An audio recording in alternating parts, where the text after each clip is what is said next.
Driveclub is the 2014 PlayStation 4 exclusive developed by Evolution Studios, which is the team who brought us the likes of the MotorStorm series and the World Rally Championship series. It's a car racing game that had built up a fair degree of hype before release, suffered numerous delays and struggled with server issues at launch.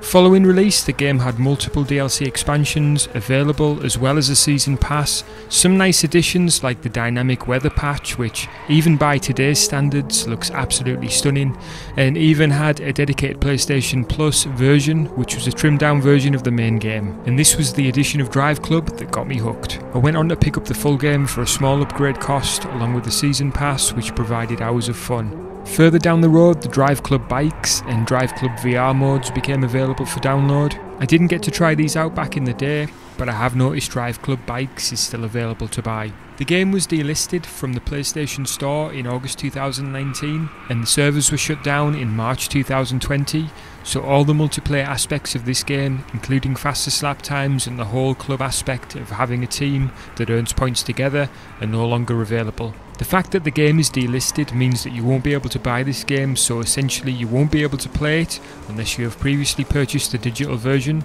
or if you have the physical edition. Thankfully, it's pretty cheap to pick up on the second-hand market. From a technical perspective, the game runs at 1080p with 30 frames per second, and as you can see, it doesn't look too bad overall, although the frame rate does feel quite jittery compared with games of today's standard. I really do think the game can look stunning at times though, especially when the rain starts lashing down. In terms of controls, the cars handle really well overall, even though the controls can feel a little tricky at times. For this footage, I re-downloaded the game and was playing on PS5, and as you can see there are absolutely no enhancements for the PS5 version or for PS4 Pro users. So let's take a closer look at the game together.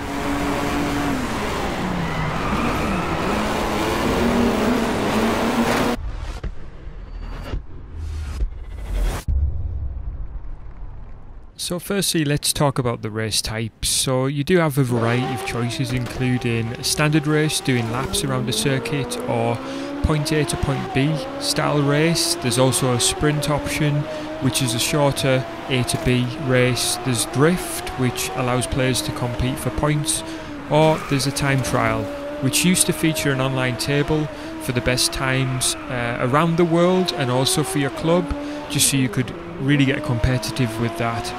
I still think that the time trial mode is fun, just for getting a feel for each of the cars, and racing against yourself to see if you can beat your own times is still a good challenge, but it used to be so much better when the online side of things was still available. Speaking of online availability, so I did notice that the Driveclub Bikes expansion is still available to purchase if you go through the game menu and find it there in the online store.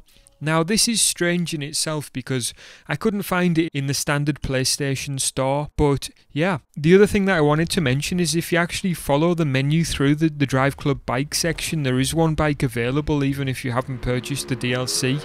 So it's a little bit weird, but it's well worth looking at because it does mean that you get to try out a bike. And as you can see here, I had a quick go of it. I wasn't incredibly good with the bike, but I wouldn't mind checking it out, and it did seem pretty good. And overall it seemed like a reasonable expansion, and one that I'm sure back in the day was a lot of fun to play online against other players.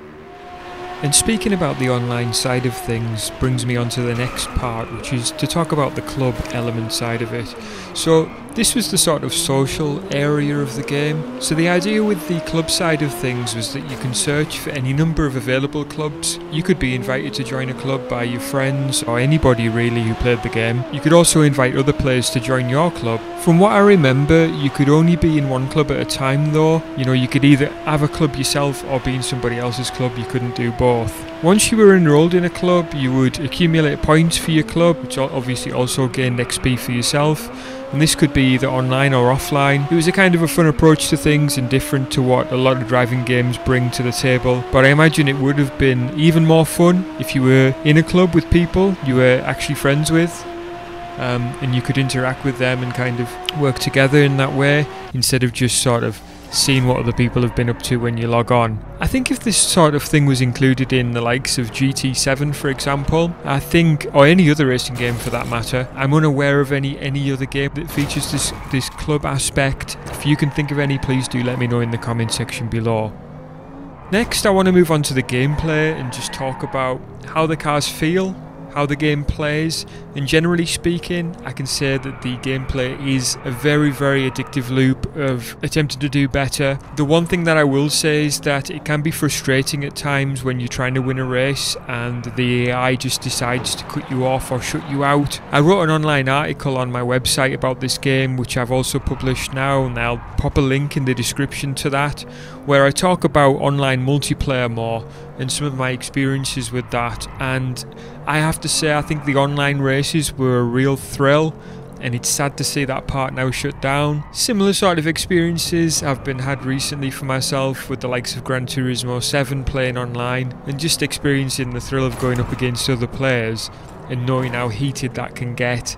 You know, in your own living room, you know, just knowing that it means something to you to win and really just wanting to do that in all aspects. But going back to Driveclub, generally speaking, the cars handle really well. The cars do handle individually from a control perspective. The cars feel really good, I will say that.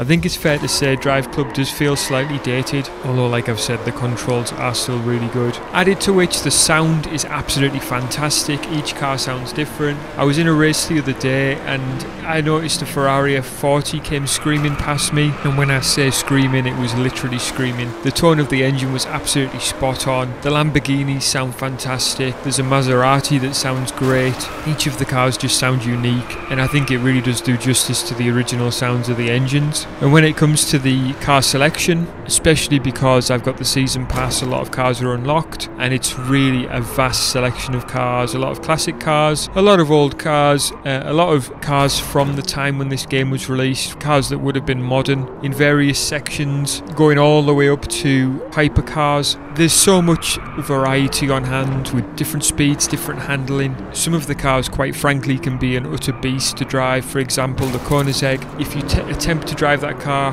let me know in the comment section if you've had a go, because it's an absolute challenge just to keep it in a straight line because of the sheer power. And I don't think there's a game out there that recreates power like this game does. It really is a challenge with some of the cars, as I say, to keep them on the track and to actually get a lap in. Now, some of the fastest times that were set online were done in some of the cars which are the most difficult to handle. There is some settings in the options that will help you with control, and also a setting which makes the game a lot harder, which is a nice addition. You don't always get that. I do want to go back and just mention that I think one of the downsides to this game is the AI. The AI drivers really do not care at all about the cars that they drive in. They can be driving classic sports cars and just obliterate you, just try to smash you off the road. They get in your way, they don't leave space, neither do they allow any sort of overtaking. If they can help it, they just shut you out. Now, imagine driving $1 million Ferrari or some other classic sports car and just smashing into somebody. This is what they do. There is some car damage on the game, and it is quite good to see the cars get smashed up a little bit, but it's more like scrapes and cracks and things like that in the paintwork mainly. But it is nice to see an attempt at that at least. What I will say in close is that I do think Driveclub as a remaster would be an attractive option overall. The reason for that is because this game running at 60 frames per second I think would make all the difference in the world to it. I think 30 frames, the fact that it's capped at 30 frames per second is tragic, especially with the likes of the PS4 Pro and the PS5 available now. I would say I would like to see a remaster myself. I don't know whether everybody would be supportive of that, and I think it might be a bit difficult with the licensing, and that's most likely why this game was delisted in the first place. What I will say, guys, is if you've enjoyed this video, please do check out the article on my website where I go into a little bit more detail and talk about my own personal experiences with this game. I really hope you enjoyed this video. Please do leave me the thumbs up if you did, and I'll catch you guys again soon.